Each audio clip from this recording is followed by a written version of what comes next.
Revolutionary greetings, comrades. We continue where we left in episode 2, where we are discussing Sudan, because we want to understand what is currently obtaining in Sudan. For us to have this understanding or better understanding, it's important that we look into the history of Sudan. And we thank Comrade Ian Bidos for providing these notes and allowing us to record this in video form. We know that some comrades do not read. They prefer to listen to videos. They have no time to read. So let's get into the third episode to continue where we left on episode 2. After the settlement in the south, Nimeiri attempted to mend fences with the northern Muslim religious groups. The government undertook administrative decentralization, popular with the answer, that favored rural over urban areas. Khartoum also reaffirmed Islamist special position in the country and recognized the Sharia as the source of all legislation and released some members of religious orders who had been incarcerated. However, Sadiq al-Mahdi, the Imam of the Ansar, and who had briefly been Prime Minister in 1966 to 1967, and the other religious conservatives remained outside the country. In August 1972, Nimeiri created a constituent assembly to draft a permanent constitution. He then asked for the government's resignation to allow him to appoint a cabinet whose members were drawn from the constituent assembly. Nimeiri excluded individuals who had opposed the southern settlement or who had been identified with the SSU's pro-Egyptian faction. The new constitution recognized the SSU as the only authorized political organization and supported regional autonomy for the south. It also stipulated that voters were to choose members for the 250-seat People's Assembly from an SSU-approved slate. Although it cited Islam as Sudanese official religion, it also acknowledged Christianity as the faith of a large number of Sudanese citizens.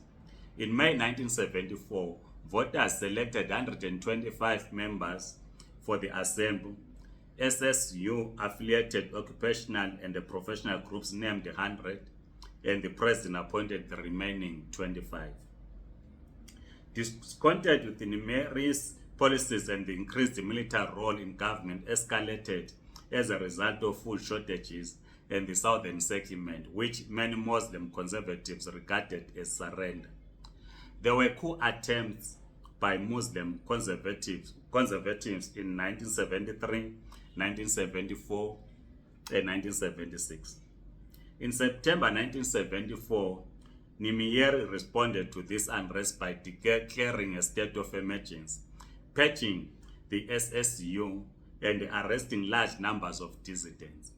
Nimeiri also replaced some cabinet members with the military personnel loyal to him. Conservative opposition to Nimeiri coalesced in the National Front, formed in 1974. In July 1976, soldiers deployed by government quickly restored order by killing more than 700 rebels in Khartoum and arrested scores of dissidents, including many prominent religious leaders. Following the 1976 coup attempt, Nimeiri and his opponents adopted more conciliatory policies. In early 1977, government officials met with the National Front in London and arranged for a conference between Nimeiri and Sadiq al-Mahdi in Port Sudan in what became known as the National Reconciliation. The two leaders signed an 8-point agreement that agreed to the dissolution of the National Front while admitting its former members into the SSU. The agreement also restored civil liberties, freed political prisoners, and reaffirmed Sudan's non-aligned foreign policy, and promised to reform local government. As a result of the reconciliation, the government released about 1,000 detainees and granted an amnesty to Sadiq al-Mahdi. Sadiq renounced multi-party politics and argued his followers to work within the one-party system. In the February 1978 People's Assembly elections, Nimeiri authorized the returning exiles who had been associated with the old Islamist parties, including the Muslim Brotherhood, to stand for election as independent candidates. These independents won 140 of the 304 seats. Nimeiri moved closer to the Islamists. The end of the SSU's political monopoly, coupled with rampant corruption at all levels of government, cast increasing doubt on Nimeiri's ability to govern Sudan. Nimeiri adopted a more dictatorial leadership style. He ordered the state security organization to imprison without trial thousands of opponents and dissidents. He also dismissed or transferred any minister or senior military officer who appeared to be developing his own power base. Nimeiri selected replacements based on their loyalty to him rather than on their abilities. This strategy caused him to lose touch with popular feeling. In June 1983, Nimeiri sought to counter the South's growing political power by redividing the southern region into three old provinces of Bahr al-Ghazal, al-Istawi, and al-Nil. He had suspended the Southern Regional Assembly almost 2 years earlier. The Southern-based Sudanese People's Liberation Movement, SPLM, and its military wing, the Sudanese People's Liberation Army, SPLA, which emerged in mid-1983, unsuccessfully opposed this redivision and called for the creation of a new united but federal Sudan. In September 1983, Nimeiri proclaimed Sudan to be an Islamic state with the Sharia as the basis of the Sudanese legal system. Nimeiri's decrees, which became known as the September Laws, were bitterly resented by both secularized Muslims and by the predominantly non-Muslim Southerners. The Southern Autonomous Region was abolished, and by the end of 1983, the second Sudanese civil war commenced.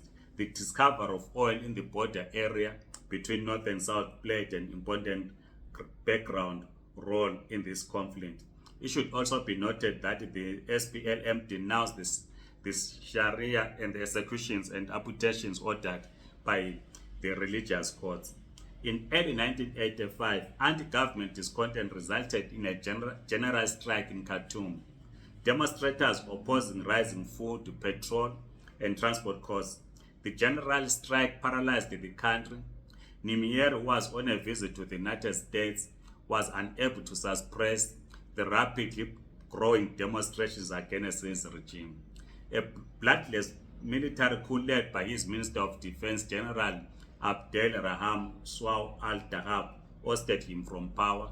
The name Democratic Republic of Sudan was dropped, and once again, it became simply the Republic of Sudan. At the subsequent elections, the Islamist Sadiq al-Mahdi became Prime Minister. We end the third episode here. In the fourth episode, we are going to look into Omar al-Bashir. As we said earlier on, I think in episode 2, that Omar al-Bashir played a key role. And of course, many comrades remember Omar al-Bashir when he came to South Africa after being indicted by the ICC, where South Africa was asked to arrest him.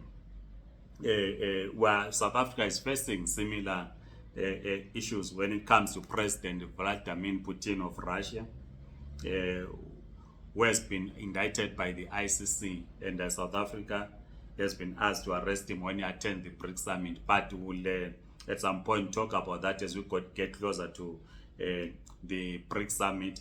But we will, in the fourth episode, as we continue to look into Sudan, talk about Omar al-Bashir, and then talk about how he was also overthrown and the aftermath. It will then lead us to the current situation that is obtaining in Sudan.